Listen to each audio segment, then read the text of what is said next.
Good morning students. ఈరోజు accounting క్లాస్లో generals అంటే ఏంటి, జనరల్స్ రాయడం అనగానేమి, అంటే చిట్టా అనగానేమి, పద్దులు రాయడం, చిట్టా పద్దులు రాయడం అనగానేమి.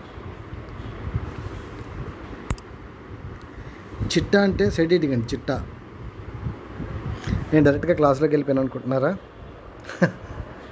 ఓకే, ఫస్ట్ ఏంటంటారండి, మీరు ఈ థియరిటికల్ అయిపోయిన తర్వాత రేపటి నుంచి మనం ప్రాబ్లమెటిక్స్లోకి వెళ్ళొచ్చు. ఫస్ట్ ఆఫ్ ఆల్ మనందరం కూడా ముందు జనరల్ గురించి, నెక్స్ట్ ఏమో అంకణాల గురించి, ఆవర్జాల గురించి, ఇవన్నీ పోస్టింగ్ల గురించి తెలుసుకుంటారండి. మీకు థియరిటికల్గా ఒక ఐడియా వస్తే ప్రాక్టికల్గా మనం అన్ని ప్రాబ్లమ్స్ చేసుకోవచ్చు అన్నమాట అండి.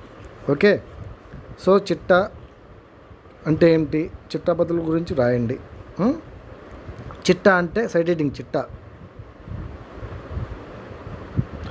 ప్రతి బిజినెస్లోనండి ప్రతి ట్రాన్సాక్షను చిట్టా అనే పుస్తకంలో మొదట నమోదు చేయడం జరుగుతుందండి. ప్రతి వ్యాపారంలోనూ, ప్రతి బిజినెస్లోనూ ప్రతి వ్యవహారాన్ని చిట్టా పుస్తకాలు అంటాం కదండి. అకౌంట్ పుస్తకాలను చిట్టా పుస్తకాలు అంటామన్నమాట. ఆ చిట్టా అనే పుస్తకం మొదట నమోదు చేయడం జరుగుతుందండి. ఓకే, చిట్టా అంటే ఏం లేదండి. చిట్టా అనగా రోజువారీ పుస్తకం లేదా రికార్డు, అంటే డైలీ బుక్ లేదా డైలీ రికార్డ్. ఏదైతే ట్రాన్సాక్షన్ వ్యవహారం ఉందో దాన్ని రికార్డ్ చేయడం, ఒక పుస్తకంలో రికార్డ్ చేయడాన్ని చిట్టా అంటామన్నమాట. అందువలన దీన్ని ఫస్ట్ లెవెల్ ఎంట్రీ బుక్ అని కూడా అంటాం, లేకపోతే తెలుగులో తొలిపద్దు పుస్తకం అంటారండి. ఓకే, తెలుగులో దీన్ని ఏమంటారంటే తొలిపద్దు పుస్తకం అంటారు, ఫస్ట్ ఎంట్రీ బుక్. ఈ పుస్తకంలో అండి, ఈ బుక్లో మెయిన్ బిజినెస్ ట్రాన్సాక్షన్స్ అన్నీ డేట్ టు డేట్ రికార్డ్ చేయబడతాయండి. ఈ పుస్తకంలో వ్యాపార వ్యవహారాలన్నీ కూడా అవి సంభవించిన తేదీల వరకు బుక్లో రాయబడతాయి అన్నమాట అండి. తేదీల వరకు నమోదు చేయబడతాయి. అందువల్ల ఈ బుక్కుల్లో రాసే పద్దుల్ని చిట్టా పద్దులు అంటారండి, జనరల్స్ అంటారు. ఏదైతే బుక్స్లో మనం ఈ ట్రాన్సాక్షన్స్ అన్నీ రికార్డ్ చేస్తామో వాటినే చిట్టా పద్దులు అంటారన్నమాట. ఓకేనండి, చిట్టాలో వ్రాయి పద్దులను చిట్టా పద్దులు అందరూ. నెక్స్ట్ సైడ్ హెడ్డింగ్ అండి, చిట్టా పద్దులు రాయడం.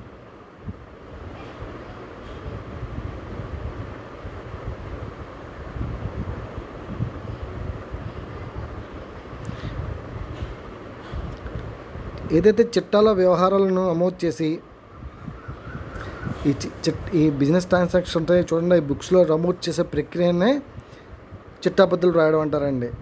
ఈ బిజినెస్ ట్రాన్సాక్షన్స్ ఏవైతే ఉన్నాయో అవన్నీ కూడా బుక్స్లో మనం రికార్డ్ చేస్తాం కదండి, రాస్తాం కదా, ఆ ప్రక్రియనే చిట్టా పద్దులు రాయడం అంటారన్నమాట.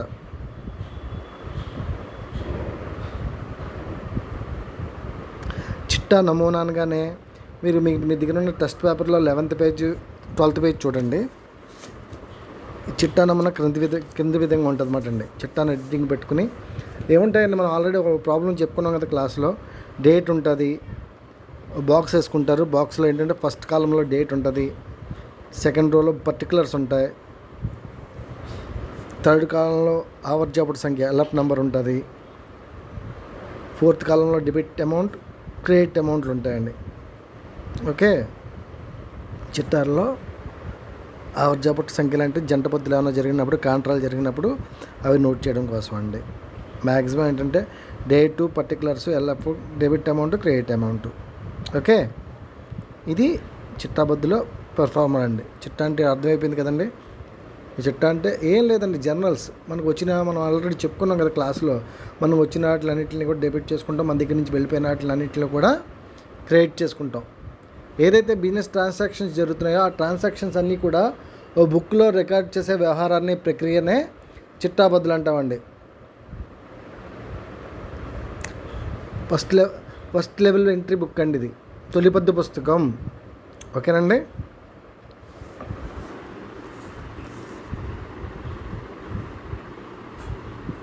నెక్స్ట్ ఖాతాల్లో రకాలు ఏవి.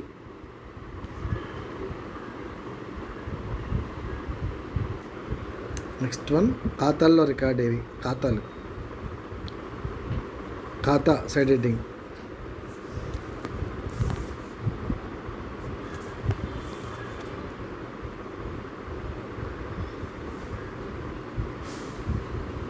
ఖాతా ఏంటంటే డెబిట్ ఖాతా, అకౌంట్ చేయబడింది లేదా డెబిట్ చేయబడింది అంటే ట్రాన్సాక్షన్స్ అండి.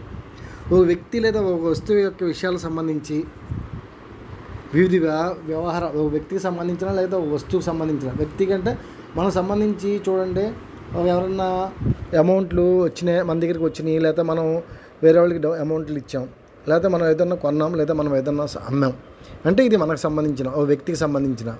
అలాగే ఒక వస్తువుకు సంబంధించి, ఒక వస్తువులు అంటే ఏంటంటే ఫర్నిచర్ ఉంటుంది, ఆ ఫర్నిచర్స్ మనం కొంటాం లేదా అమ్ముతాం, మన దగ్గర ఉన్న ఫర్నిచర్ని అమ్ముతాం. వస్తువులకు సంబంధించి, ల్యాండ్ అండ్ బిల్డింగ్కి సంబంధించి, మిషనరీలకు సంబంధించి, ఇవన్నీ కూడా ఇలా వస్తువులకు సంబంధించి కానీ వ్యక్తులకు సంబంధించిన కానీ విషయాలను అంటే వివిధ వ్యవహారాలను ఓ చక్కని పద్ధతిలో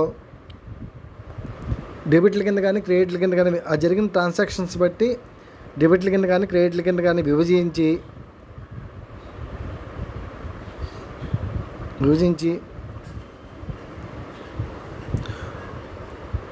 క్లుప్తీకరించి ఏదైతే విభజించి వాటిని మనం రికార్డ్ చేస్తాం ఆ రికార్డ్నే ఖాతా అంటారండి. బుక్స్లో మనం రికార్డ్ చేస్తాం కదండి, డెబిట్ ఖాతా, క్రెడిట్ ఖాతా అని, దాన్నే ఖాతా అంటారన్నమాట అండి. ఇది నిలువుగా 2 సమాన భాగాలుగా చేయబడి ఇంగ్లీష్ ఆకారంలో టీ ఆకారంలో ఉంటుందండి. ఆల్రెడీ మనం దీంట్లో రాసుకున్న, మీరు 12th పేజీ చూస్తున్నారు కదండి, దాంట్లో బాక్స్ చూశారు కదా, ఖాతా పేరు అంటే ఇప్పుడు నా పేరు ఉందనుకోండి, శ్రీనివాస్ అకౌంట్లో శ్రీనివాస్ నుంచి ఏం వచ్చినాయి అవన్నీ కూడా డెబిట్ చేసుకుంటాం. శ్రీనివాస్ నుంచి ఏం వెళ్ళిపోయినాయి, శ్రీనివాస్ని ఏం చేస్తామండి, మనం అమ్మామనుకోండి, అమ్మకాలన్నింటిని కూడా క్రెడిట్ చేసుకుంటాం. మనం ఏమైనా వచ్చినాయి అనుకోండి, మనం అన్నీ కూడా డెబిట్ చేసుకుంటాం అన్నమాట. So debit to credit, amount ఆ బాక్స్లో ఏముంటాయండి, డెబిట్ టు క్రెడిట్ అని రాసుకుంటాం, పర్టికులర్స్ అమౌంట్. ఓకేనండి, మీరు బాక్స్ చూస్తున్నారు కదా, మ్యాక్సిమం అందరూ బుక్ దగ్గర పెట్టుకోండి. ఓకే,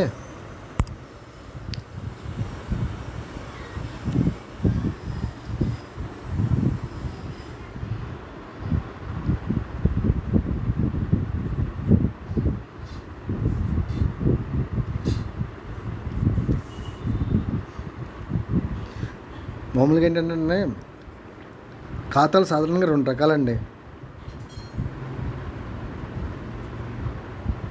ఒకటి వ్యక్తిగత ఖాతాలు, ఇండివిజువల్ అకౌంట్స్.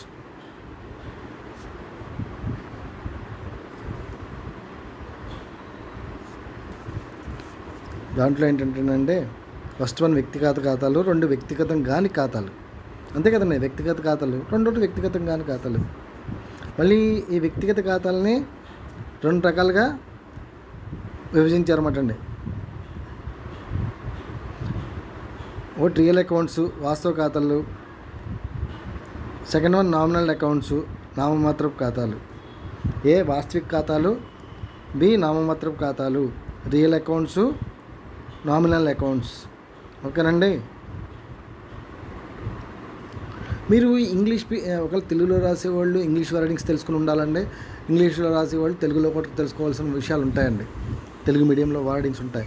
సో ప్రాబ్లంలో ఎలా ఇచ్చినా కూడా మీరు రేపొద్దున మీరు తెలుగు మీడియం ప్రాబ్లం చదివినా, ఇంగ్లీష్ మీడియం ప్రాబ్లం చదివినా ఈ వర్డింగ్స్ అన్నీ పెద్ద కాంప్లికేటెడ్గా ఏమి ఉండవండి. అకౌంట్స్లో తెలుగుకి ఇప్పుడు ఫర్నిచర్ ఉందనుకోండి, తెలుగులో రాసిన ఫర్నిచర్, ఇంగ్లీష్లో రాసిన ఫర్నిచరే, అంతే కదండి. కొన్ని ఇండివిజువల్ అకౌంట్స్, నామినల్ అకౌంట్స్ ఇట్లాంటివన్నీ కూడా మీరు తెలుసుకుని ఉంటారు. రేపొద్దున మీకు ఏ లాంగ్వేజ్లో రాసుకున్నా పెద్ద ప్రాబ్లం ఉండదండి. ఓకేనా,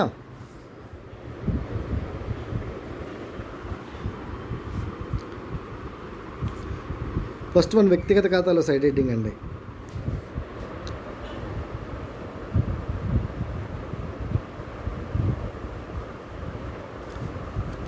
మెయిన్ ఫస్ట్ 1 ఏంటంటే సహజము లేదా కల్పితమైన వ్యక్తుల పేర్లు గల ఖాతాలను వ్యక్తిగత ఖాతాలు అంటారండి. అంటే ఏదో ఒక ఇండివిజువల్ పర్సన్స్ అండి. సహజ లేక పేర్లు ఏదైనా ఉండొచ్చు, అది సహజమైన పేర్లు అయి ఉండొచ్చు, కల్పితమైన పేర్లు అయి ఉండొచ్చు, కానీ వాళ్ళ పేర్లు గల ఖాతాలను వ్యక్తిగత ఖాతాలు అందరండి. అది పర్సన్కి సంబంధించినవి అన్నమాట. అతని నేమ్ సహజమైనది అయి ఉండొచ్చు, లేకపోతే కల్పితమైనదైనా అయి ఉండొచ్చండి. ప్రతి వ్యక్తికి ఏంటంటేనండి ఒక ప్రత్యేకమైన ఖాతాను ఏర్పాటు చేస్తారన్నమాట. ఉదాహరణకి ఎగ్జాంపుల్కి ఏంటంటేనండి కొన్ని నేమ్స్ వచ్చినాయి అనుకోండి. మనం ఏదైనా ఒక అతనికి ఒక అరవింద్కి నేను ఒకటి సేల్ చేశాను అంటే అతని పేరు మీద అకౌంట్ ఒకటి తయారు చేసుకుంటాను. లేకపోతే నేను రతన్ దగ్గర నుంచి ఫర్నిచర్ కొన్నాను, సో రతన్ పేరు మీద అకౌంట్ ఒకటి ఇండివిజువల్గా తయారు చేసుకుంటాను. సో అందువల్ల పేర్ల మీద తయారు చేసుకుంటుంటారండి. ఎగ్జాంపుల్కి మోహన్ ఖాతా కానీ, సురేష్ ఖాతా కానీ, గోపాల్ ఖాతా అంటే ఇలాంటివన్నీ కూడా సహజ వ్యక్తిగత ఖాతాలండి. అదే బ్యాంక్ అకౌంట్ కానీ, ఫర్మ్ అకౌంట్ కానీ, లిమిటెడ్ కంపెనీల అకౌంట్లు కానీ అవన్నీ కూడా వ్యక్తిగత ఖాతాలే, కానీ అది కల్పిత వ్యక్తిగత ఖాతాలండి. కల్పిత వ్యక్తిగత ఖాతాలు.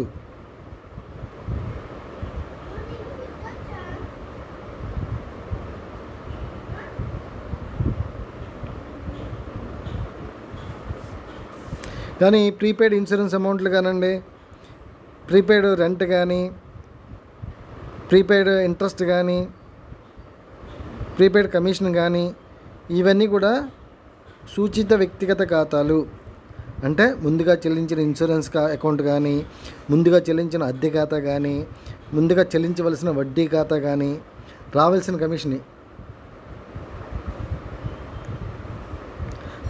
కమిషన్ ఖాతా కానీ ఇవన్నీ కూడా సూచిత వ్యక్తిగత ఖాతాలు. ఓకేనండి.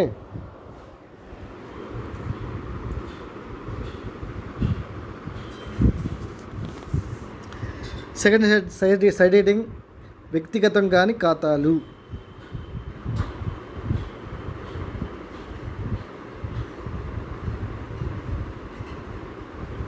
సెకండ్ సైడ్ హెడ్డింగ్ వ్యక్తిగత కాని ఖాతాలు.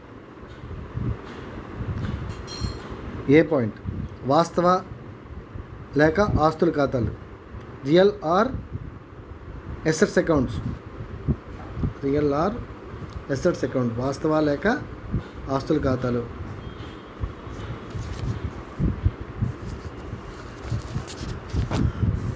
ఏదైతే ఎసెట్స్ సంబంధించిన అకౌంట్స్ ఉంటాయోనండి, ఖాతాలు ఉంటాయో వాటిని వాస్తవ ఖాతాలు అంటారన్నమాట.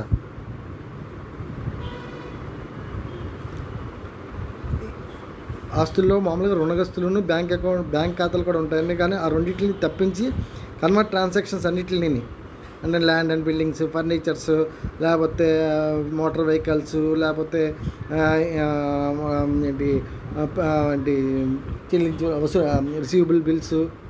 రిసీవబుల్స్ ఇవన్నీ కూడా ఏంటంటేనండి ఆస్తులకు సంబంధించిన ఖాతాలను వాస్తవ ఖాతాలు అంటారన్నమాట. Accept creditors and bank account తప్ప. ఈ వాస్తవ ఖాతాలు 2 రకాలండి. నేను చెప్పాను కదా, first one land, buildings, stock, furniture వంటి కనబడని ఆస్తులు. ఇవి కనబడని ఆస్తులు అండి. ల్యాండ్ అంటే భూమి, భవనాలు, సరుకు, ఫర్నిచర్ వంటి కనబడిన ఆస్తులు. Land, buildings, stock and furniture వంటి కనబడిన ఆస్తులు. Second one good will, trade marks, patent rights వంటివి కనబడని ఆస్తులు. ఈ భూమి, భవనాలు, సరుకు, ఫర్నిచర్ అన్నీ కూడా కనబడుతుంటాయండి. కానీ ఈ గుడ్ విల్ ఉంది చూసారా, గుడ్ విల్ అంటే ఏంటంటే ఈ గుడ్ విల్ అంటే మార్కెట్లో వాల్యూ అండి. మనకు ఒక కంపెనీ ఉందనుక, ఆ కంపెనీకి ఒక రెప్యుటేషన్ ఉంటుందన్నమాట, ఒక గుడ్ విల్ ఉంటుందన్నమాట. ఆ గుడ్ విల్ అన్నదే మార్కెట్లో దాని యొక్క సేల్స్ మీద, దాని యొక్క మ్యానుఫ్యాక్చరింగ్ మీద చాలా ఎఫెక్ట్ చూపిస్తుందండి గుడ్ విల్ అన్నది. ఎక్కువ జాయింట్ వెంచర్స్లో గుడ్ విల్ వాల్యూ ఎప్పుడు కడతా ఉంటానంటే, 2-3 కలిసి వ్యాపారం చేసుకున్నప్పుడు ఒక వాటాదారుడు బయటకు వెళ్ళిపోతున్నప్పుడు అతనికి ఆ వాటాలతో సమానంగా గుడ్ విల్లో కూడా వాటా ఇవ్వాలండి. గుడ్ విల్ కూడా ఒక షేర్ మాట. సో ఆ గుడ్ విల్ అన్నది మీరు చాలా తెలుసుకోవాలి ఉంటుందన్నమాట. ఒక ప్రాపర్టీకి కానీ, ఒక కంపెనీకి కానీ గుడ్ విల్ ఉంటుంది. దానికి ప్రత్యేకమైన గుడ్ విల్ ఉంటుంది, ప్రత్యేకమైన ఖాతాదారులు ఉంటారు, నమ్మకస్తులు ఉంటారు. ఇవన్నీ కూడా సపరేట్ గుడ్ విల్ కింద లెక్క వస్తుందండి. ట్రేడ్ మార్క్స్, కంపెనీస్కి కొన్ని ట్రేడ్ మార్క్స్ ఉంటాయండి. కొన్ని కంపెనీస్కి పేటెంట్ రైట్స్ ఉంటాయన్నమాట, పేటెంట్ హక్కులు. ఇవన్నీ కూడా కనబడిన ఆస్తులే కదండి. మనకి ఒక ప్రోడక్ట్ ఉంటుంది, దాని మీద పేటెంట్ రైట్స్ బుక్ రాశారు అనుకోండి మన తాతగారు, ఆయన ఆ, పోయిన తర్వాత కూడా ఆయన జనరేషన్స్కి ఎవ్రీ సేల్ మీద ఒక ₹1 లేకపోతే 10 రూపీసో ఎంతో ఉంటుంది పేటెంట్ రైట్ ఫస్ట్లోనే. ఏదైతే బుక్ కంపెనీ ఉందో వాళ్ళు అది సేల్ చేసినప్పుడల్లా దాని మీద పేటెంట్ రైట్స్ వాళ్ళ ఫ్యామిలీ మెంబర్స్కి ఇస్తుంటారు అన్నమాట. ఇవన్నీ కూడా కనపడిన ఆస్తులే కదండి. ప్రతి ఆస్తికి కూడా ఒక సపరేట్ అకౌంట్ ఏర్పాటు చేయాలండి. ప్రతి ఆస్తికి కూడా ఒక సపరేట్ అకౌంట్, ప్రత్యేకమైన ఖాతా ఏర్పాటు చేయబడుతుందండి.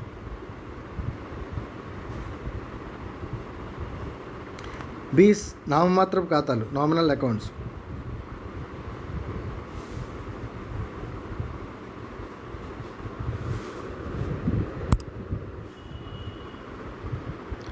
ఖర్చులకు, ఎక్స్పెన్సెస్కి, లాసెస్కి, ఇన్కమ్స్కి, ప్రాపర్టీస్ సంబంధించి అకౌంట్స్ని నామమాత్రపు ఖాతాలు అంటారండి. నామినల్ అకౌంట్స్ ఏంటంటే ఖర్చులకు సంబంధించి, నష్టాలకు, ఆదాయాలకు, లాభాలకు, అంటే P&L account, profit and loss account.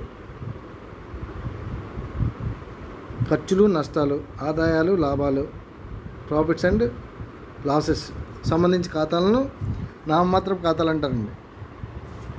అంటే మీకు ఇవన్నీ కూడా P&L అకౌంట్ తయారు చేస్తున్నప్పుడు ఈ నామమాత్రపు ఖాతాలని ట్రాన్సాక్షన్ అన్నీ కూడా P&L అకౌంట్లో పడతాయండి. ప్రాఫిట్ అండ్ లాస్ అకౌంట్లో ఆదాయం కానీ నష్టాలు కానీ ఈ అకౌంట్లో షో చేస్తామన్నమాట మనం. ఓకేనండి. మనం ముఖ్యంగా గుర్తుంచుకోవాల్సిందండి, మనం ఫైనల్ అకౌంట్స్ చేస్తుంటాం కదా. ఫైనల్ అకౌంట్స్లో 3 రకాల అకౌంట్స్ తయారు చేస్తామండి. ఒకటి ట్రేడింగ్ అకౌంట్, వర్తకపు ఖాతా. సెకండ్ వన్ వచ్చి profit and loss account, P&L account.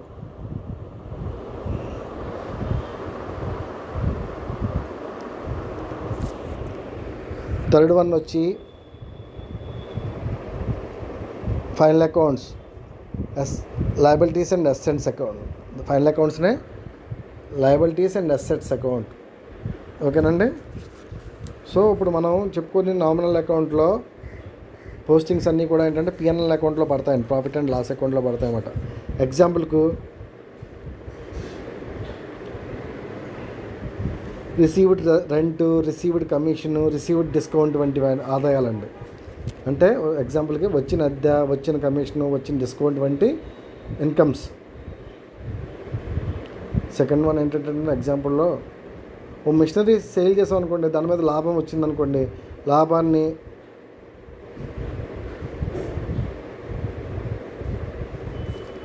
Next పెట్టుబడులపై లాభాలు వస్తాయి కదండి. మనం ఏదన్నా దేంట్లోనే ఇన్వెస్ట్ చేసామనుకోండి, ఆ పెట్టుబడులపై ఏదైనా పెట్టుబడి పెట్టామనుకోండి, ఆ బిజినెస్లో దాని మీద లాభం వచ్చిందనుకోండి, అటువంటి లాభాలు. థర్డ్ వన్ ఏంటంటే రెంట్, శాలరీస్, కమిషన్ వంటి ఖర్చులు. అద్దె, జీతాలు, కమిషన్ వంటి ఖర్చులు కూడా ఈ నామమాత్రపు అకౌంట్లో వస్తాయండి. నెక్స్ట్ ఫర్నిచర్ అమ్మకంపై నష్టం కానీ, యంత్రం అమ్మకంపై నష్టం వచ్చినాయి అనుకోండి, అవి కూడా దీంట్లోనే పడతామట అండి. ఫర్నిచర్ అంటే పాత ఫర్నిచర్ అమ్మామనుకోండి, లాస్ వస్తుంది కదా. ఇప్పుడు పాత అమ్మినప్పుడల్లా లాసే వస్తుందండి. మనం ఎప్పుడో కొంటాం, 10,000కి కొంటాం, ఇప్పుడు అమ్మేటప్పుడు ₹1000కి అమ్ముతాం. దాని ఎగ్జాక్ట్ కాస్ట్ సెకండ్ సేల్స్ 3,000 4,000 ఉన్నా కూడా మనం లాస్కే అమ్మవచ్చు. ఏదైనా మోటార్ వెహికల్స్ ఉన్నాయనుకోండి, వాటిని కూడా మనం లాస్కే సేల్ చేయొచ్చు కదా. అటువంటి లాసెస్ అన్నీ కూడా ఇక్కడ దీంట్లోనే రికార్డ్ చేయబడతాయండి. మళ్ళీ నామినల్ అకౌంట్స్ని మళ్ళీ 2 రకాలుగా డివైడ్ చేయొచ్చండి. ఈ ఖాతాలను మళ్ళీ 2 రకాలుగా విభజించవచ్చు. ఒకటి capital type accounts, second one income type accounts అండి. అంటే ఫస్ట్ వన్ మూలధన తరహా ఖాతాలు, సెకండ్ వన్ ఏంటంటేనండి రాబడి తరహా ఖాతాలు.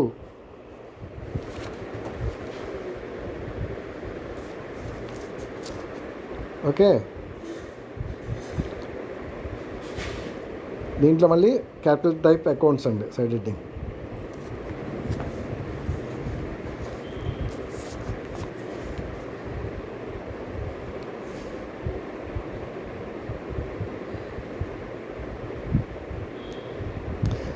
ఒక వ్యయం యొక్క ఫలితాన్ని అండి అదే సంవత్సరంలో కాకుండా నెక్స్ట్ ఇయర్లో కూడా పొందగలిగితే దాన్నే క్యాపిటల్ వ్యయం అంటారండి. ఒక వ్యయం అంటే ఒక ఖర్చు యొక్క ఫలితం అదే ఇయర్లో కాకుండా నెక్స్ట్ ఇయర్లో కూడా వస్తే పొందగలిగితే దాన్ని క్యాపిటల్ వ్యయం అంటారండి. ఈ ఇట్లాంటి ఎక్స్పెన్సెస్ వ్యయాల ఖాతాలను మూలధన తరహా ఖాతాలు అంటారండి. ఉదాహరణకి మిషనరీ అకౌంట్ అండి.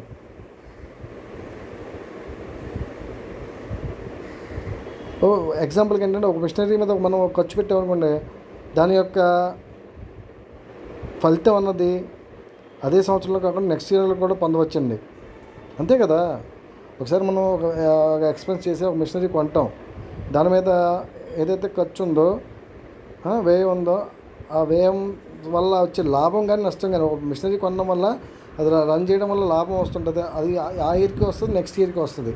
అలాగే ఒక మిషనరీ కొంటేనండి, అది ఏమన్నా ఒకసారి పెట్టుబడి పెట్టిన తర్వాత ఖర్చు పెట్టిన తర్వాత మళ్ళీ అది నెక్స్ట్ ఇయర్లో కూడా ఏదైనా ప్రాబ్లం వచ్చిందనుకో, మళ్ళీ దాన్ని మరమ్మతులు చేయించడానికి బాగు చేయించడానికి ఖర్చులు అవుతుంటాయి కదా. అట్లాగా ఖర్చులు అనేవి రిపీట్ కూడా అవుతాయి కదా. ఇన్కమ్స్ ఎట్లా రిపీట్ అవుతాయో ఏదైనా ఒక మిషనరీ మీద కొన్నప్పుడు కానీ అమ్మినప్పుడు కానీ లేకపోతే బాగా అయినప్పుడు పాడు చేసినప్పుడు కానీ ఖర్చులు కూడా రిపీట్ అవుతాయి అన్నమాట అండి. ఇలాంటివి ఆ ఇయర్లో నెక్స్ట్ ఇయర్లో కూడా వాటి యొక్క ఫలితాలను పొందవచ్చు అన్నమాట అండి. మెయిన్ వ్యక్తిగత ఖాతాలు, ఆస్తుల ఖాతాలు, ఈ రెండు కూడా ఆ తరహాకు చెందిన ఖాతాలేనండి.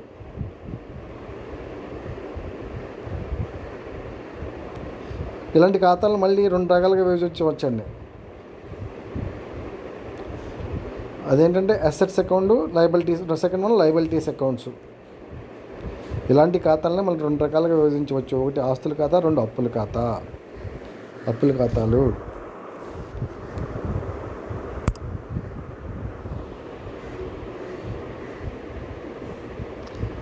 మీరు ఒకసారి పేజ్ నెంబర్ 13 చూడండి. దాంట్లో మళ్ళీ మీకు ఒక బాక్స్ కనబడుతుంది,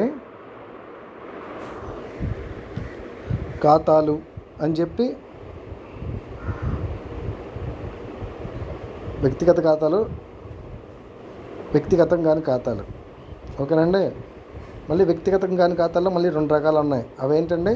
వాస్తవిక ఖాతాలు, నామమాత్ర ఖాతాలు చెప్పుకున్నాం కదా ఇప్పుడే.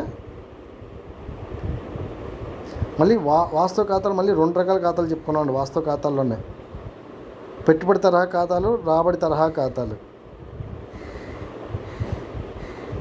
వాస్తవిక ఖాతాలు మళ్ళీ 2 రకాలు: investment type of accounts, income type of accounts. పెట్టుబడి తరహా ఖాతాలు, రాబడి తరహా ఖాతాలు.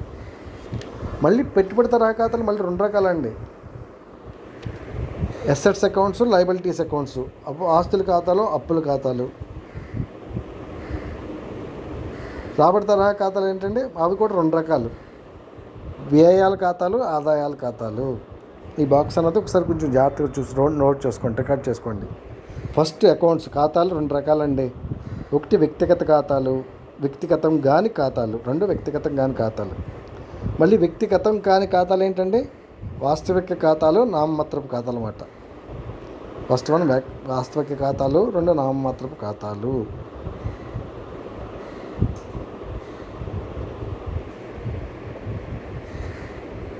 మళ్ళీ వాస్తవిక ఖాతాలు మళ్ళీ 2 రకాలండి.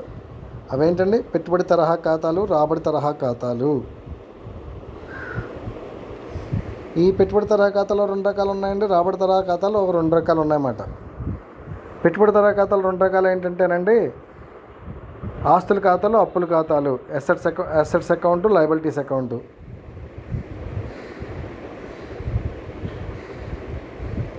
రాబడి తరహా ఖాతాలో 2 రకాలు ఉన్నాయి కదండి. అవేంటంటే వ్యయాల ఖాతాలు, ఆదాయాల ఖాతాలు.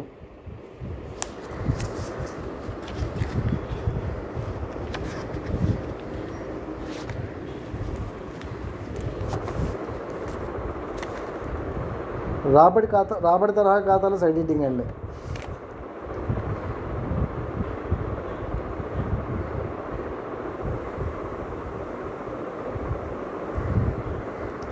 రాబడి తరహా ఖాతాలు సైడ్ హెడ్డింగ్ పెట్టుకున్నారు కదండి. ఈ నామమాత్రపు ఖాతాలకు సంబంధించిన ఖాతాలే రాబడి తరహా ఖాతాలకు ఉదాహరణలు అండి, ఎగ్జాంపుల్స్ మాట. ఏవైతే నామినల్ అకౌంట్స్లో ఉంటాయో అలాంటి అకౌంట్సే ఈ రాబడి తరహా ఖాతాలకి ఎగ్జాంపుల్స్ మాట అండి. అయ్యే ఉంటాయన్నమాట అండి. ఈ పిఎన్ఎల్ అకౌంట్లు ఉన్నాయనుకున్నాం కదా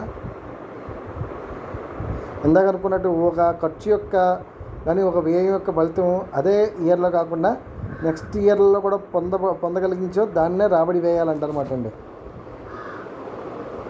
ఒక మోటార్ వెహికల్ కొంటామండి, ఒక ఒక ₹1,00,000 పెట్టి కొంటాం, ఒక ప్రొక్లైనర్ మిషన్ కొంటాం. ఓకే, ఒక ప్రొక్లైనర్ మిషన్ కొని దాని ఒక ₹1,00,000తో కొన్నాం అనుకోండి, దాని మీద ప్రతి సంవత్సరం మనకు ఆదాయం వస్తూనే ఉంటుంది. ఎందుకంటే వరి కోతలకు కోసినప్పుడల్లా దీనికి రెంట్ల రూపంలోనూ అన్నీ వస్తూనే ఉంటాయి, ఇన్కమ్ వస్తుంది. కాబట్టి దాన్ని ఏమంటామండి, రాబడి వేయాలంటమాట.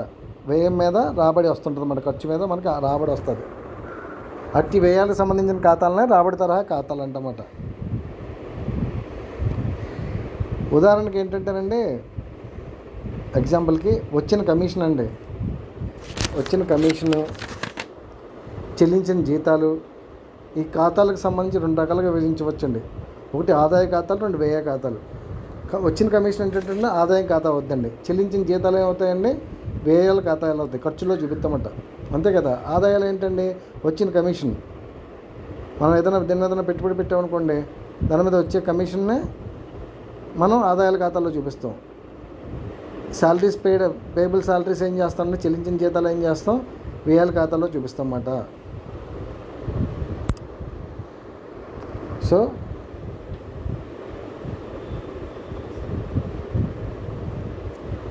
ఈ అకౌంట్స్ అన్నింటికి సంబంధించి మనం అన్నీ కూడా క్లియర్గా తెలుసుకున్నాం కదండి. ఈ అకౌంట్స్లో టైప్స్ అన్నవి, ఈ బాక్సెస్ అవి కూడా ఒకసారి చూడండి.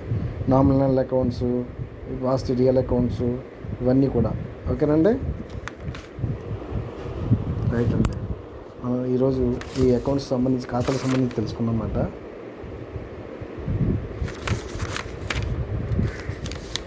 నెక్స్ట్ క్లాస్లో ఆవర్జా గురించి కూడా తెలుసుకుందాం అనుకోండి. నెక్స్ట్ క్లాస్లో ఆవర్జాల గురించి, చిట్టా మరియు ఆవర్జాల మధ్య వ్యత్యాసాల గురించి తెలుసుకుందాం అనుకోండి. నెక్స్ట్ మనం అకౌంట్స్ ప్రాబ్లమేటిక్లోకి వెళ్ళొచ్చండి. ఓకేనండి. నెక్స్ట్ క్లాస్లో మనం ఏంటంటే ఆవర్జా మరియు చిట్టాకి ఆవర్జాకి మధ్య వ్యత్యాసాల గురించి తెలుసుకుందామండి. ఓకే, ఈ 2 క్వశ్చన్ అండ్ ఆన్సర్స్ తెలుసుకుంటే ఆ తర్వాత క్లాస్లో మనం ప్రాబ్లమేటిక్లోకి వెళ్ళొచ్చండి. Okay, right. థ్యాంక్ యూ అండి. Have a nice day.